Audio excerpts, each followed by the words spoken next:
guys, congratulations sa new project. Sa cast natin, Wilbert and Eric, hello. Hello. So, what was your reaction nung in-offer sa inyo itong Korean film na ito?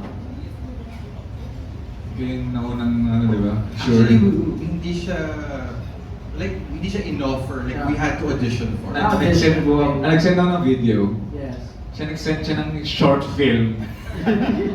Mahaba-haba. Hindi, pero nag-audition tayo live. Pero nag-audition kami live, tapos nag-send kami ng mga videos. Tapos, ang role na in-audition ko, yung role niya first. Tapos, ayun siya yung nakuha doon. Tapos ako parang, last minute ata ako eh. Last minute ako na-add kasi hindi pwede yung, yung parang first. And then, bigla ako kasi first action ko. So parang, pinagandaan ko po talaga siya. Actually, we were talking about it earlier. Nag-switch kami ng challenges. Kasi usually he does comedy and I do action. So for this film, nag-switch kami. Ako yung mag-comedy and siya yung action. So challenge siya for us. And yeah, challenge accepted. So, how was it working with Korean actors and producers, production? Yeah. Ganun po yun na yan. Sign. Kasi hindi pa masyadong magkaintindihan mo kasi parang Daming translators. Oo, minsan yung translator wala, pag wala yung translator, parang sign language. And sobrang, kasi sa action part po, grabe, like sobrang bilib na bilib ako dun sa action team, the Mongdol action. Sobrang dami nilang ginawa na action ng mga malalaking film sa Korea. Sobrang honored ako na Big names. yeah, big names talaga. Kilala talaga sila. Honored talaga kami na makoreo ng team na yon. Tsaka yung mismo direction ng director namin, ang galing talaga. Kasi we take time talaga na, sige niyo po yan, first time ko pong mag-shoot ng project na 2 to 3 sequences a day. Yes. And to the producers, what is this movie all about po? You wanna? So this film is all about a mother and son na Korean, and they're living in the Philippines. The mom has a successful business here. However, she falls into gambling and she ends up turning to the mob, the Korean mob, to help her with funds. And yeah, and because of that, she ends up getting abducted. So the lead actor, Nam Woo-yoon, who plays the role of Do-jun, goes and rescues his mom. So, yun na. Mamaya mag-give-away king bomb lang. Interesting story. Okay? Thank you and best of luck sa movie. Thank you. Thank you. That was Erwin Ogawa of Anong Kana. Up next, for our next question, we have Romel Gonzalez of the Showbiz Circle at Hata. Yes, hello. Wilbert, ang unang tanong sa'yo. Kasi mas kilala ka sa mga rom-com na pelikula, di ba? Ngayon action ka. Ano yung malaking maikukwento mong malaking pagkakaiba doing a rom-com project and ngayong action star ka dito sa The Guardian? Well, para sa akin yung rom-com, syempre very light. And sa action po, mismong yung pag-shoot ko sa kanya, sobrang dami pong angulo, madami pong ways, at ibang klaseng art po talaga siya. So talagang bilib din po ako sa mga art director, sa mga fight scenes na choreographers kasi iba siya eh. Tapos mas may chance siya na ma-injure or what. So ako doon po sa shoot, ilang beses po ako may mga gasgas sa katawan dahil sa action ko na ginagawa. Kasi ako po mismo gumagawa ng mga action din na pinapagawa po sa akin. And it's a challenge talaga. Medyo malayo naman po sa rom-com na light lang, medyo pakilig-kilig lang. Dito parang kailangan mo ipakita na capable ka dun sa mismong scenes, physically. So handa ka naman pala dun sa mga injury na dinanas mo. Before kayo mag-shoot, alam mo masasaktan ka. Hindi ko po in-expect yung sobrang, kasi sakit po talaga ng katawan ko kada shoot namin eh. Kasi matagal po talaga, like may isang shoot po dun sa parang sa vessel ng barko. Inabot po kami ng mga 4 hours, tapos yung time ng sinut po namin is from 1 p.m. to 4. Grabe po yung araw, sunog po talaga yung buong balat ko. I'm legally obligated to say that we followed safety protocols throughout the shoot. We made sure that the actors' well-being and health was the We made sure that they were hydrated. There were like 300 people on that set at one point. Like kada cut payo, Ngayon no. hindi naman naiwasan ng injuries kahit may safety protocols. Hindi, yung mga ano lang po, yung mga konti kasi gano'n ano. Hindi naman siya yung parang may nangyayari talaga. Kasi meron din naman pong, meron kami mga doubles din. Pag yung sobrang hirap na talaga ng mga 360, ng mga, or yung parang kailangan bumagsak sa ganito, hindi naman po kami mismo yung gagawa. It was great that Wilbert and the rest of the cast were very willing to put themselves in the place. They did have stunt doubles available to them, but then medyo pagka ano, For the reality, for the reality, right? For the realism of the For the sake of the action, you know, they were really willing to put their faces on the camera for the stunts. Tapos last question ko sa inyong apat, ano yung natutunan nyo sa mga Koreanong katrabaho nyo pagdating sa paggawa ng pelikula? Maybe we go like from left to right. I can go last. I think Koreans are very passionate when it comes to their filmmaking. They are very disciplined as well. So, and not to say that the Filipinos don't have our advantages. You know, we're very adaptable. So I think mid-production we started finding our own stride. Of course, this is being a cross-cultural production, not just in terms of in front of the camera, but behind the camera as well. So we were able to learn from each other and come up with our own system. So there were, of course, challenges, as with any production, but when we hit our stride, it felt great. It was a very good experience for all around. I think they value time. Kasi sa kanila po talagang every minute counts. So walang nasasayang na oras, dapat naka-standby po lahat. Pero syempre, we can really generalize naman. Siguro yung team lang po mismo ng mga Koreans na nakatrabaho namin, very responsible and very talagang on time sa mga scheduling po namin. To double down on that, very professional and Korean time. Like nasusunod talaga lahat ng ano nila. You can see in hindsight, we learn also a lot from them because their process is different. But yeah, it was interesting to see what they brought into the table and what us Filipinos also brought in. So it was a collaborative effort. And, yeah. So, while they were talking about like, the differences, but I'd also like to talk about like the similarities that we have with the Koreans. So, we're all very, very passionate about the project.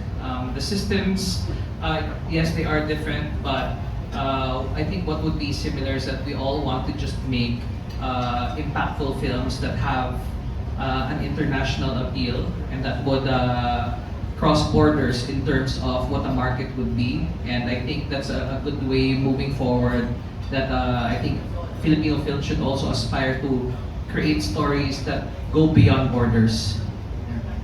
Thank you and congratulations. Thank you. Thank you very much for your questions. Up next, we have Ron Romulo of People's Balita. Hello. Hi, Eric. Hello. Hello. From P-pop music, series, tapos international movie na. So, ano yung experience mo sa ganyan? Saka, ano yung mga advices na binigyan ng father mo? He always had one advice, which is autograph your work with quality in whatever you do. So may it be music, film, or any art. He just wants me to give my best and most importantly, have fun with it. Yeah. Hindi ka pa nanghinayang na dapat mas action yung mga scene dito instead of comedy? As I said earlier, I've done a few actions na rin. So this time, switch kami ni Wilbert. So it was a pretty interesting challenge. So para maiba naman, because I wanna showcase that I'm a versatile actor and in any task, I'm up for the challenge. Isa pa, kumusta working with Wilbert? Kumusta yung ano niya, rapport niyo? Basta ba? Konti lang scenes natin eh. Talaga? Na magkasama tayo, konti lang. Meron. A few. Yeah. A few. Pero this whole process, I could definitely say, naging close tayo with this project. Ang dami namin similarities pala with Off-cam. pop culture and Geekiness. Yes, sobrang nerds kami and dun kami there was a new friendship that was born in this film. Yeah. Okay, good luck. Thank you so much. Salamat po. Thank you. Before we move on to our next question, para mas maganda lang po sa picture, usod lang po ang mga producers natin dito. Para kita kayo lahat sa photos kasi natatapan on the side. Ayan. Okay, better. Mas kita na kayo lahat. Kitang-kita na po ang kagwapuhan ng mga producers natin. Okay. Moving forward, we have Ann Venancio of Police Files. Hello po, good afternoon. Kay Eric po at kay Wilbert. Since action yung film, nag-undergo ba kayo ng training or like paano kayo nag-prepare sa role niyo? Sa action po, nung sinabi po sa akin yung role, pauwi na po ako ng Davao. 24 ata, December 24. And then, wala na po, hindi na po ako nagpakasyon talaga. Binunuha na po yung schedule ko ng Christmas break ng puro training po dun sa Davao. Kasi yung shoot po namin is January 3. Ganun po ka-tight. So, binubook ko po yung sarili ko dun sa Davao para mag-training, para pagdating dun sa mismo set, hindi po ako magmukanta na. So, yun po. Kasi first ko po siya yan and wala po ako masyadong training talaga or experience sa kahit anong martial arts. So, yun po. At feel ko naman po na tawid ko. I mean, Hindi naman halata dun sa... halata na. Galing. Mukha ka ng sobrang Galing. pro. Which you are naman. Sinipagan ko naman po. Ang ganda ng action sequence mo. Sa comedy.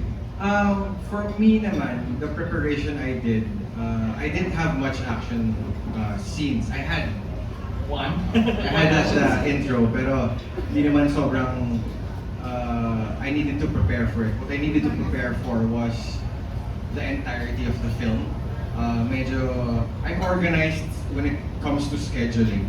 Pero you remember my script? He had a really crazy binder with all of his notes on every line, and we were going through it, and it was very Naka-highlight detailed. and naka-post it, which day, ganyan. So, schedule ko talaga. I prepared physically and mentally. Nag-gym pa rin ako, nag-workout. Just to, because it was gonna be a month full of straight shooting. So, para hindi mapagod. So, I had cardio and all. I talagang prepared for it. Sa producer po, buti po na feeling niyo po na sa Philippines pa rin siya i-shoot kahit po merong Yes. Yes. When we had our initial discussions with the Korean team, the director and the writer and the producers, we really wanted to have a feeling of what is it like to be in the streets of Manila, but let's not go for the poverty porn. Let's go for something cultural, and we also wanted to show them that there are different other locations that they can shoot in sa Philippines. That's why we had the shipyard scene, we had the city scene, then we had this really nice mansion that we shot at as the lair of the bad guy. So we wanted to give them what it would, the full Philippine experience of what it's like to be shooting here. That's why we made sure that none of the shots were going to be in studio. Everything is all going to be practical. Like even the lighting, we made it as much practical as we could, just so that it's going to be an authentic experience for the viewer to see na yung Pilipinas hindi lang is makikita natin sa documentary.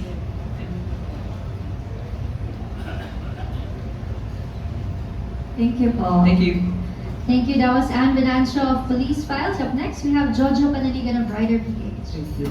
My question goes to Wilbert and Eric. Nagkaroon ba kayo ng chance to bond with the Korean actors? Hindi ba sila na nagkaroon ng culture shock quote-unquote sa Pilipinas? And how did you give them that world-famous Filipino welcome or hospitality? Maybe we can Wilbert. Lumabas po kami. May parang sa break namin. Gumimik po kami. Yung unang yung sa Metro Tent ba yun? So lumabas po kami, tapos parang, sinakatawa pa kasi naging close kami, hindi kami magkaintindihan. Ganon lang, nagkaintindihan naman konti, ganon, tapos nag-party din tayo, no? Nilabas natin sila Wuyo doon. Nag-party. Hindi ko alam yan. Mga secret gimmick yan, ha? Then nag-BGC kami for a bit. We showed them, you know, what BGC is like. Siyempre, the main nightlife. Ganyan. May mga tinanong ba sila about sa Pilipinas at Pilipino na kinaaliw nyo? Or familiar na sila sa kultura? Siguro sa food, you know, Sa food. when you introduce our delicacies and our And you home did. food. Yes. Try namin yung sisig when we went out. Those typical Filipino foods. Mababait po yung team na ano namin. Kaya, di ba, kahit after po ng shoot, nag-message yung mga staff man na nakatrabaho namin Koreans, na ganun po. Thank you to the producers, palalabas dito sa Korea. Yes, actually lumabas na po siya. Tapos na. June 17. Tapos we've also already secured international distribution through Lionsgate Pictures. So this will be shown all over the world. Although not just the region. Not just Korea, yes. Wow, that's such a masyado malaking break, ano? Congratulations. Salamat po. Hindi mo pala alam yan, yes. We are going to be in Lionsgate. Congrats, guys. Ayun lang, ay ko na nalaman yun. Thank you. Thank you. That was Jojo Panaligan of Rider PH. For our next batch, please do stand by June Nardo of Marites University, Miss Dalian Carvajal of Philstar, Bobby Ricantino of Pop News and News Central, Nas Tabares of Pelicula Mania, and Jomer Joman of World of Joms. Our next question will be coming from June Nardo of Marites University. Moving forward, we have Miss Dalian Carvajal of Philstar. For Wilbert, hi Wilbert, and Hi, Miss Eric. Dali. Nanonood ba kayo ng K-pop? Maiba lang, pero Korean pa rin. Nanonood ba kayo? Familiar kayo? K-pop? I mean K-drama, K-drama. sorry. Yes. May napanood po ako.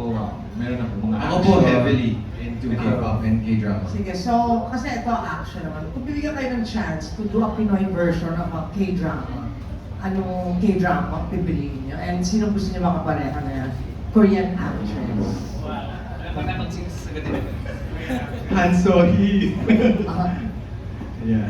I would love to do a rom-com in a K-drama. Which K-drama would you like to do a Pinoy version? Business proposal.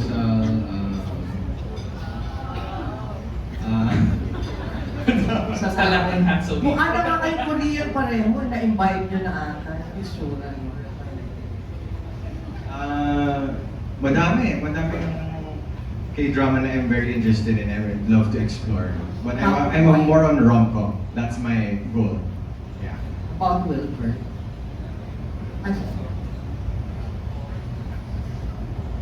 Yung napanood ko po, gusto ko yung action na Vagabond. Vagabond, ayun po, gusto ko po yun. Tapos, ganda din ng lead actress dun. So, kung may chance po. So, yun. Thank you. And congrats. Oh, si Bay Suzy yan. Jesus. Yes po.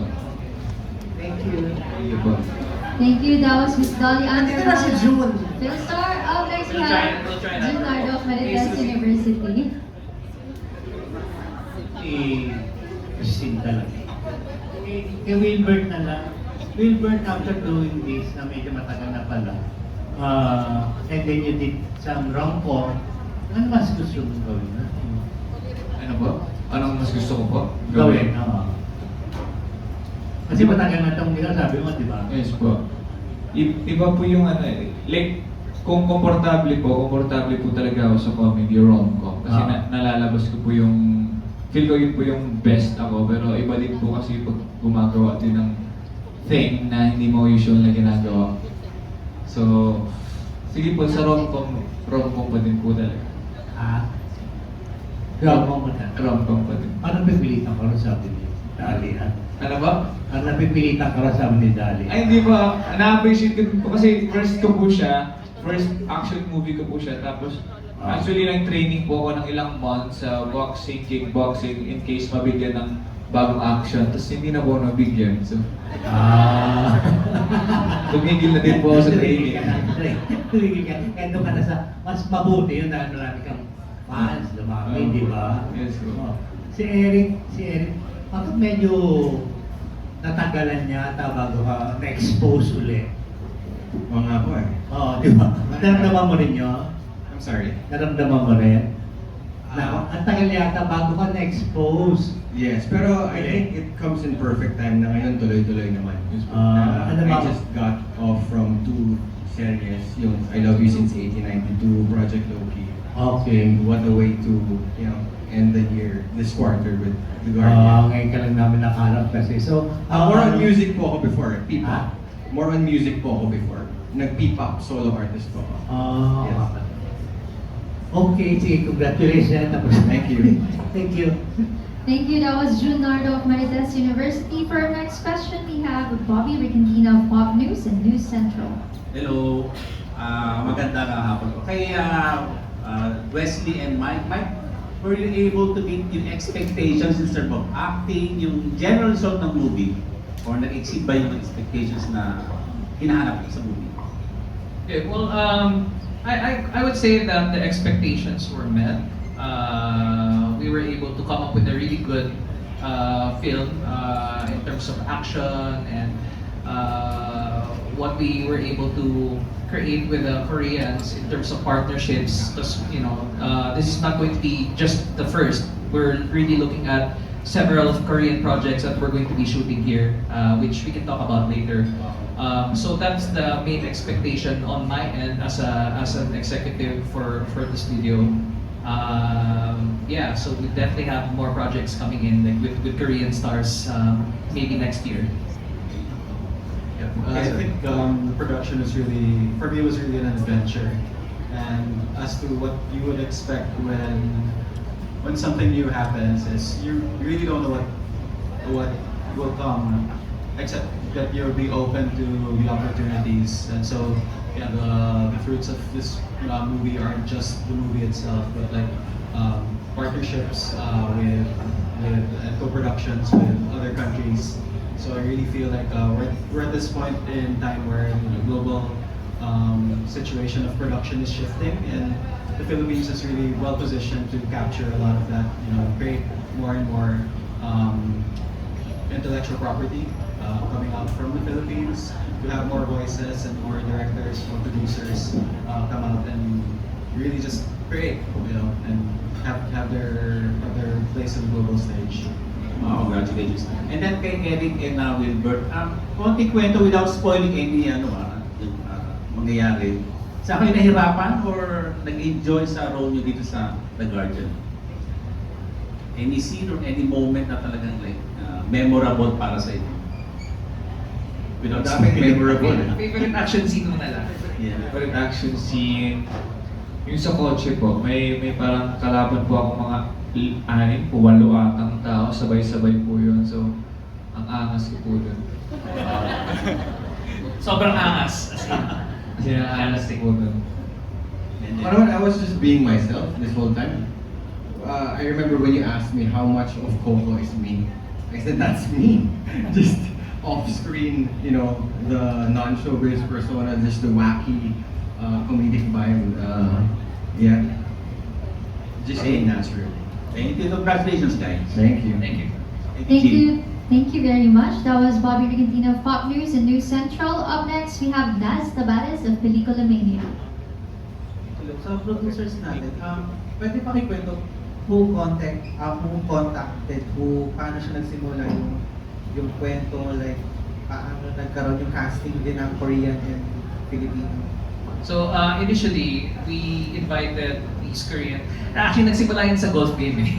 And I was playing golf with like a friend of mine, and then I was talking about what we were doing and earned RoboSheep for virtual production, like those net balls. And so he mentioned that he had some Korean filmmaker friends who would be interested to go and talk to us. So when they came over to the Philippines, they presented the idea for the script. And they proposed that why don't we do a full-on co-production instead of just like a line production job where Koreans go here, they pay us to shoot something for them. We work on something together, and I really like the idea of that. Being able to step on the Korean stage as Filipinos. I wanted to bring honor to Filipino filmmakers and show and open the door. I haven't really heard or met any other Filipino filmmakers right now who's done a full-on co-production with a Korean production company.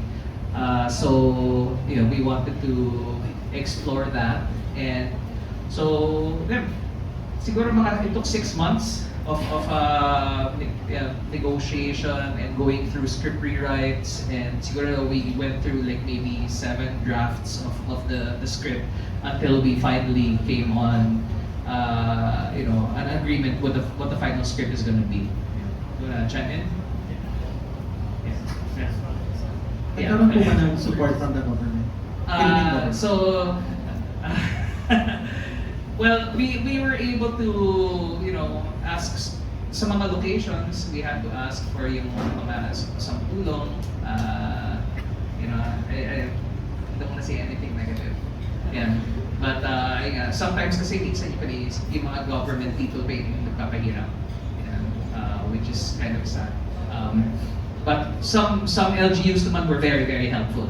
Yeah. So I think it really depends on where, siguro which area, and siguro sa how willing the people would be to help. Kasi yung isang experience namin nung sa simula is, international production, may pera yan.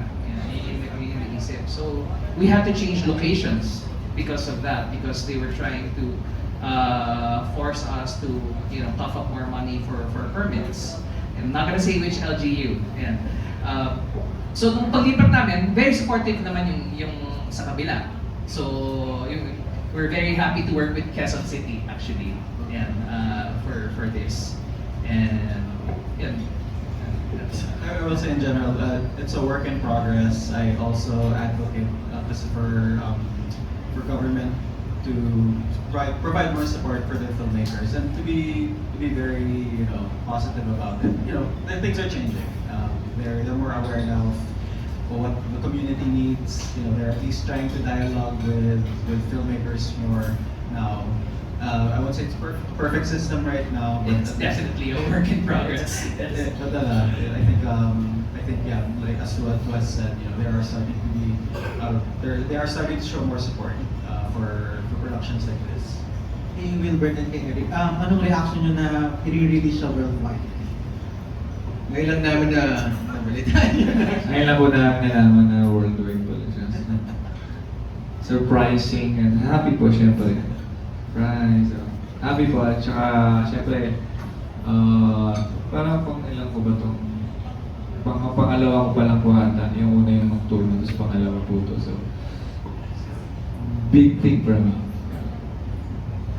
Parang saying bucket list is an understatement. It's such a dream to have as an actor, to have your face seen by the whole world is such an accomplishment. And we're just grateful for Parallax and Viva for the opportunity.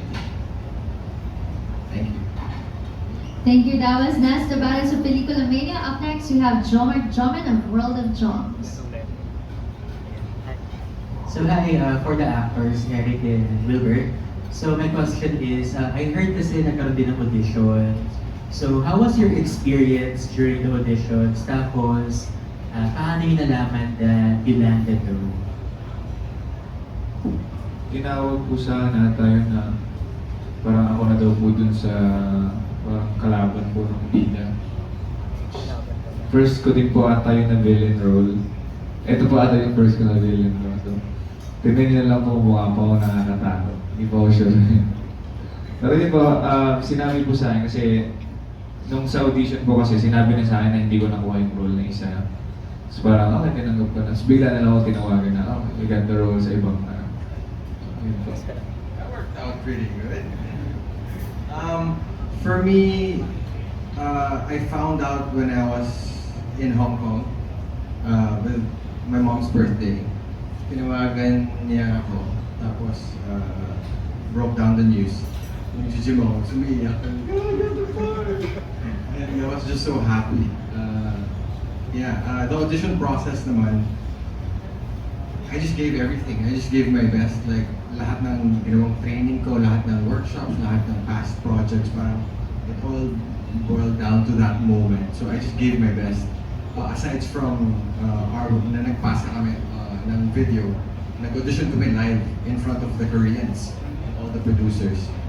So every big name in Vivo was there to audition. And yeah, the rest is history. Ito yung ginawa mo video. Because I direct, if I'm not in front of the camera, I'm behind. I direct, I produce also. I have a video production also with our friends. So lahat ng projects ko, Ano wala, yung sinend ko po kasi naka-selfie lang yan. Ate-ate lang sa camera. At ano yung mga sinend mo? yung sinend ko, buong short film. Naka-full prod siya. Kasi may mga extras, may lahat. Tapos yung script na pinadala to say it, di ba usually self-audition tape. Nagtawag talaga ako ng production, guys, we're shooting a film tonight. Yung kung ano yung nasa script, ginawa kong pelikula talaga with full editing, full production. Pero they didn't get to watch it actually.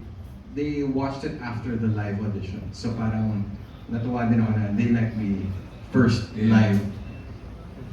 It was the first scene, right? That you, which one was the audition tape? I'm trying to remember. Yeah, was it the first scene that you? Madaming improv pinagawa din on the spot.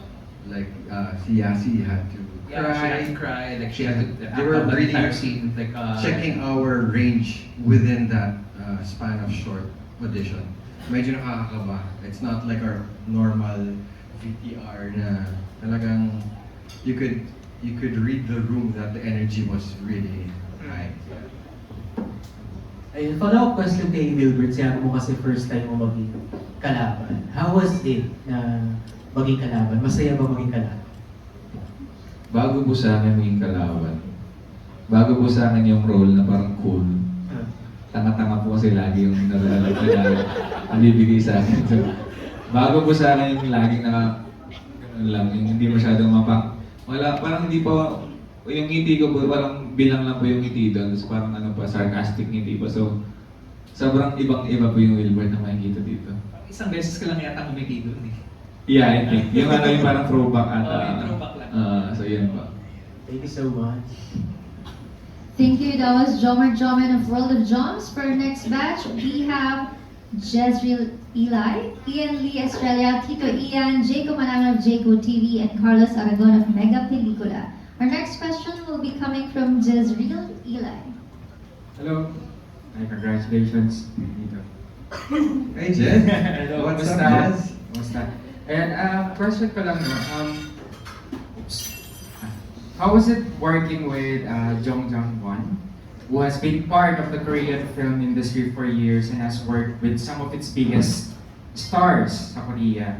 Actually, nakita ko, pinanood ko kasi yung Steel Rain, siya pala yung director, assistant director doon. So, which is, na-enjoy ko siyang action thriller. So, what are some things you learned from him that you wish you could see applied more in Philippine cinema? He was, yun nga, medyo difficult at first, especially the first day. Medyo may language barrier talaga. But we had, I don't know, like a dozen. Like 10 translators. Yeah, a dozen. So medyo, hindi mo maiwasan na may lost in translation. But at the end of the day, we know who he is and his accomplishments. So we, as an actor, we want to try our best. So basta pag umano na siya, good. We know we did our part. Good. Naintindihan ko na po good, parang maganda yung nagawa. So, okay naman po siya. At parang at first magtataka ka na bakit, okay na ba yun? Alam mo yun, parang okay na kaya yun, pero parang Did I give my best? okay na kaya yun sa akin. Yun pala sa, siyempre, tinitignan niya po yung mga shots, ibig sabihin, maganda na talaga yung nakuha. So, you need to trust him lang talaga. Yeah, and what I liked about him, he allowed us to be, to have improv lines and actions. He wanted to see what we would do as a character. So may aspect siyang ganun, which I appreciate. Sige. Follow-up ko lang, no? Based sa mga answer niyo, parang may mga nagulat kayo ng, ganito pala yung pag-work nila, yung etiquette nila sa pag-film. Like, ano ba yung pwede niyo ma-share sa amin na na-surprise kayo na, ganito pala yung ginagawa nila to, yung tawag dito, yung pagtakal nila sa ganitong eksena? Meron bang parang tumatak sa isip niya na, ganito pala sila gumawa ng ano? Ako na-push po ako dun sa, lalo sa action team, yung sa Mongdol Action. Kasi may mga times kasi na parang feel ko na hindi ko kaya. Pero like, pinupush, hindi, kaya mo yan. Parang may, pero Korean po pagkakasabi. Hindi mo ganun. So, parang ganun po, kasi parang may ano po dun sa parang top ng car ata na parang kailangan sumipa ako. So natakot ako sa may barbed sa gilid. Malayo naman, pero like, praning lang ako kasi first time ko, pero sabi niya, hey, you can do it, you're action, you're an action star, you can do it. Pero hindi mo ganun na yun. Ayoko ba sabi, so, ayun po, nag-assume na ako na ganun yung sinabi niya, pero, ayun po, so, sobrang supportive po nila, talagang, like, pinupush nila ako na parang, parang, hindi ko kaya yan, so, parang, hindi, kaya mo yan. Pero hindi mo ganun rin. Pero yun po. So, sobrang supportive po nila. Fun naman yung vibe, pero I didn't break character all throughout until the ending. Especially with Namon yung I wanted to be professional. Pero nung bandang huli medyo nagkaka-bloopers na onte. Pero syempre at first you would want to impress them. So we really did our job and gave our best. Pero light naman, it wasn't stiff at all. Friendly naman everyone working with them. Yeah. Ang galing-galing. Thank you. Talagang nakita ko na they really believe na sa mga Filipino talents and congratulations sa inyo. Thank you. Thank you very much for your questions. Up next, we have Ian Lee Estrella, Tito Ian. Hi, congratulations sa movie.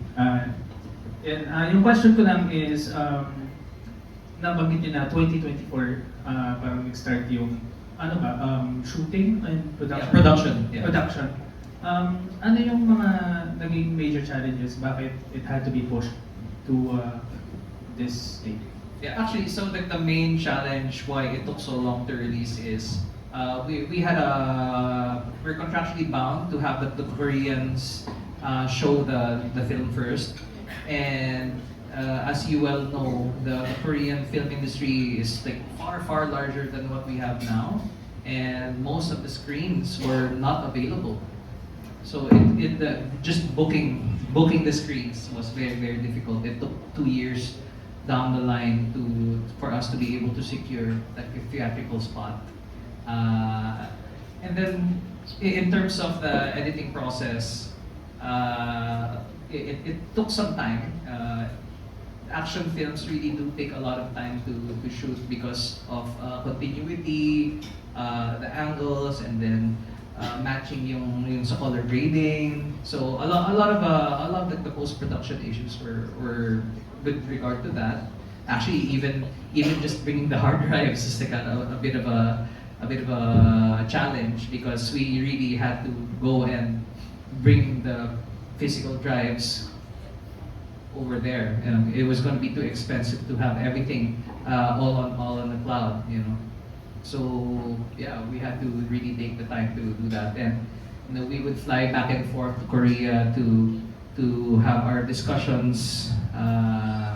But yeah, it came out naman na okay, and we had a pretty successful premiere in Korea. So it was worth the wait.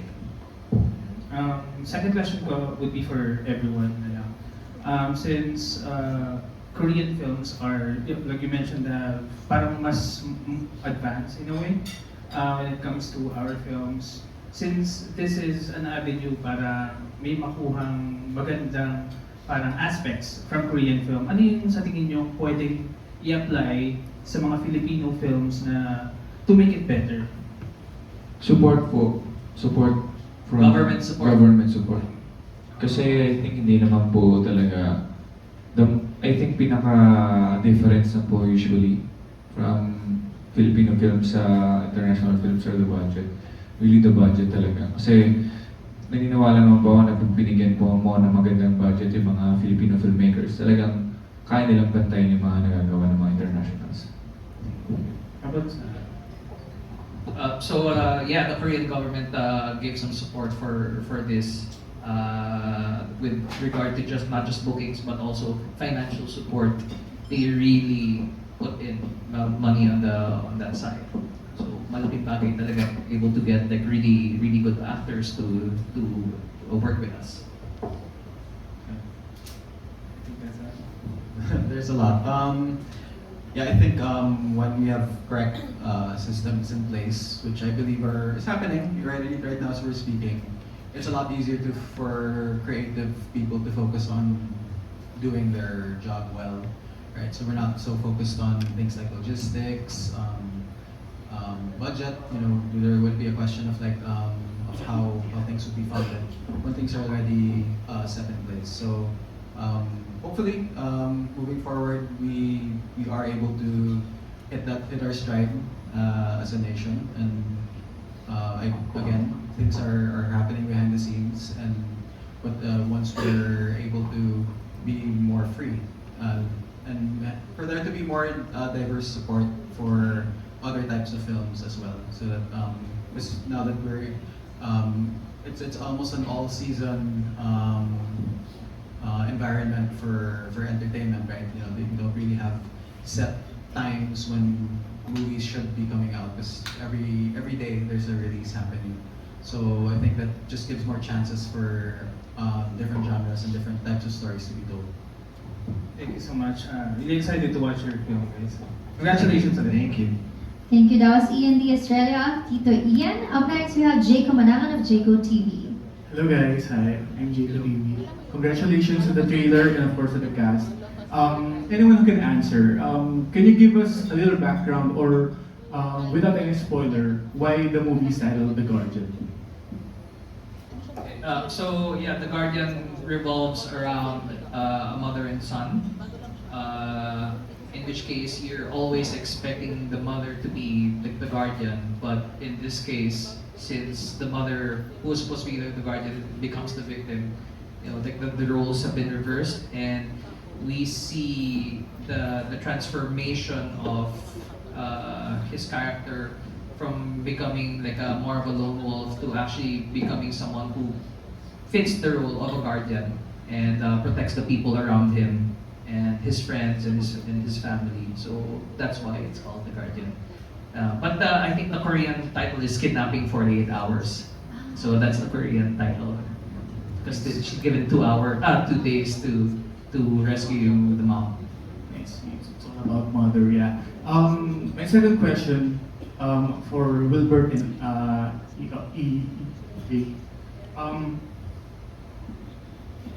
Eric, sorry. No, my nickname is Eos. Yeah. What are the Filipino or Korean elements na pwede namin makita sa pelikula? Korean elements, the sport, their national sport, the Taekwondo is very present in the film. The choreography was very Taekwondo based, I think, which isn't as common. I think the humor is very Pinoy. May feel lang, kasi based sa trailer, parang Pinoy na Pinoy yung flavor ng rom-com. Ay, yung mismong comedy na style. So, yun po. We're looking forward to see that. Congratulations. Thank you. Thank you. Up next, we have Carlos Aragon of Mega Pelikula. Hello, congratulations. Tanong ko lang po, dahil nga sinabi nyo na hindi i-highlight ng The Guardian, parang isa documentary ng international, yung poverty porn, yung parang nasa low class ng Philippines. Sa good side na, ano yung mga good side na ipapakita ng The Guardians about sa Philippines, especially yung mga gandang ipapakita nyo sa mga scene dito? We want to show the Koreans that we have an amazing crew. We have really good locations, like world-class locations that can compare with any other location abroad. And we want to showcase the diversity of those the different cities in Manila, and what it's also like to be outside the city. So, and then we showcase also the bayanihan spirit of his character helping out the main character, even though he doesn't really have to, So that, you know, the stuff about the the Filipino personality that you know, we want to show. Yeah. Ang ganda nga niya kasi ipapakita yung pagiging bayanihan and iba't ibang traits ng Pilipino and yung Pilipinas. Sinasabi niyo rin na parang nagkaroon kayo ng problem about LGU and merong mga pahirap. Gusto ko lang matanong if ano pa yung mga naging pahirap sa inyo, especially na shooting kayo nito sa Pilipinas. The traffic situation is really a big factor in terms of production because you know we had to transfer to several locations in the city, and you know as everyone here knows, you know from point A to point B, you know it could already be like a 1 hour travel time, so we always have to keep on adjusting to that. And you know, if we didn't have the traffic problem, I think we could have even shortened like, the number of shooting days that we'd have done, and thus saved a little bit more of the budget. For me, that's really the most difficult. Like the logistics of it was really the most difficult part. With regard to the language barrier, I mean, nowadays, you know, we have all of these translation apps, and you know, it was fortunate that we have very good translators who also doubled as department members, so they were also able to help out in production with regard to that. So, that's really the main obstacle. It's really the logistics of it, and also equipment. You know, equipment-wise, there's not the same number of equipment rental houses here as compared to Korea. So in terms of equipment rental rates, we actually partnered with Burns & Sawyer Hollywood to get equipment from there because it was going to be cheaper getting equipment from the United States rather than renting from here because of the specialized equipment that we needed for the shoot. And during that time, 2 years ago, it was also the writers and actors strike in America. So there were absolutely no jobs in California at that time. So we were able to get the equipment at a very, very good rate. So yeah. Alright, for my last question for actors and producers. Tuloy-tuloy na ba itong collaboration with Korea and Philippines? 100%. Ikaw, Wilbur. And Pagkukunin pa ako ulit ni Sir Ross. Additional tayo. Additional mo kami ulit. Nag-aantay lang ako mo kami mabigyan eh. Pero sana po tuloy-tuloy na din para tumawid na po doon. Kasi alam naman natin yung Pilipino ngayon talagang fanatic talaga sa K-drama. So ayun po. alright, thank you and congratulations. Thank you. That was Carlos Aragon of Mega Pelicula. That concludes your Q&A. Thank you so much for all your questions. And before we move on, do we have anything upcoming for our producers and our actors aside from The Guardian? So yeah, just plugging in a couple of my projects. I'm also the director and producer of Nurse the Dead, which is on iWant. So we just concluded the season. So please watch that. And then we also have 2 films coming up with Koreans. It's called Outsider and Fury. That's going to be in production hopefully by next year.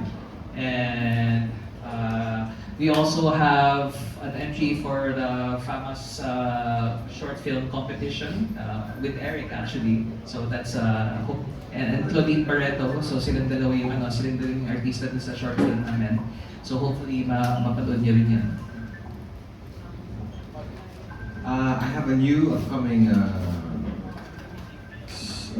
music. I have one track, backup P-pop, my first Tagalog track. So very excited. Meron po kaming basketball ngayong August 16. Ano naman po promote? Promote, di ba? Tama naman ah. Bakit? May kasi basketball po sa Araneta po. Ngayon po, so mga hindi po nakakuha ng ticket, marami po artista doon. So, manood po kayo ng basketball ngayong August 16 sa Araneta. Then, magsisimula na po. Sinong teammates mo, bro? Mga Viva One. Tapos kailangan natin Thanks, ha? mga Viva Records. TFTI. next year, malay mo. So Viva One po yung, Viva Records po yung kalaban namin. And then, ayun po, PMAC din, magsistart na po kami mag-shoot. And last quarter. Give it up for Wilbur. Last quarter po. And ayun po yung grand launch po ng superhero universe ko ngayong September 6 sa Super Manila Comic Con. Hey, let's go! Yan din po. So, ayun. Umanat toy na yan. Oo. Tama. Tapos ang St. Avenue po na brand, may mga shades po. Yun po. Bili ko ngayon ng shades. And then Strato, body spray. And po. Love You Last din po, showing na po ngayon. Ngayon po, episode 4 na po yung Love You Last. So, nasa Viva One po. Subscribe niyo po sa Viva One. Okay na po. Yes, Wes said we'll be hopefully entering pre-production for our next co-production with Korea, called Fury, this year. Also working on a fully animated 3D feature film. This one is going to be a French co-production. And then also I'm working on a slate of microdramas with film producer Paolo over there, and Gino, our second unit director for The Guardian. So yeah, really, lots of things to look forward to. Shout out to like the technical crew, those are the guys. Yeah, they made this happen. And I think that's it. May ihabol ka ba si Wilbert? Yes, go ahead. May Cebu Davao din po na October 10 sa October 25 po. Written by Davao Cebu po. Ticket selling po bukas nung sa concert po. Bukas na po mag-open. Congratulations to the upcoming projects of our producers and our actors. And this time, please invite everyone to watch your film, The Guardian, September 2. Go ahead. Inaanyayahan po namin kayo manood ng The Guardian, showing this September 2. It's been 2 years. Yes po. Worth the wait. Alam niyo naman, we worked really hard on this, and proves to show international films take a long time to create and produce. But yeah, it's worth the wait, guys. I'm excited till the end of the month. Yeah. So I'd like to invite everyone, please watch The Guardian, September 2, coming out cinemas near you. And yeah, please watch our Labor of Love. And yeah, I think it's one of the first Korean co-productions, Filipino-Korean co-productions ever. So yeah, help us do this again. Wilbert, Mr. Micah, any few words before we I wrap think we're up? gonna have the premiere on August 31. Yeah, August 31 is like the premiere. Yeah, on in SM Mega Mall. So we'll have the Koreans coming over as well. So sana lahat sila, pero hindi ko sigurado. So we're still working on that. And I think that's it. Thank you very much, and congratulations to Team The Guardian. And